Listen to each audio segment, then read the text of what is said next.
1 থেকে 7-এর মধ্যে 7/11 ভগ্নাংশটির গুণিতকের সংখ্যা কতগুলি?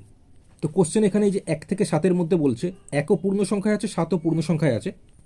যেহেতু কোশ্চেনে 7/11 ভগ্নাংশের গুণিতক কতগুলো জিজ্ঞেস করেছে, তাই এই 1 পূর্ণ সংখ্যাকে আমাকে ভগ্নাংশে আনতে হবে, আর এই 7 পূর্ণ সংখ্যাকেও ভগ্নাংশে আনতে হবে। তো এখানে এই 1কে আমি লিখতে পারি 11/11, কারণ 11কে 11 দিয়ে ভাগ করলে বা কাটাকুটি করলে একই আসে। আবার এখানে এই 7কে আমি লিখতে পারি 77/11, কারণ 77কে 11 দিয়ে ভাগ করলে বা কাটাকুটি করলে 7 আসে। তাহলে দেখো প্রত্যেক ক্ষেত্রে হরে অর্থাৎ নিচে দেখো 11 আছে, 11 আছে, 11 আছে।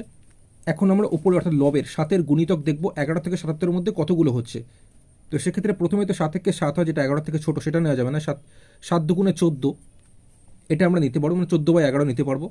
একইভাবে 7 3 21, 7 4 28, 7 5 35, 7 6 42, 7 7 49, 7 8 56, 7 9 63, 7 10 70। তাহলে দেখো 9টা পাচ্ছে, 1 2 3 4 5 6 7 8 9টা। তাই অপশন সি 9টি হয়ে যাবে সঠিক উত্তর।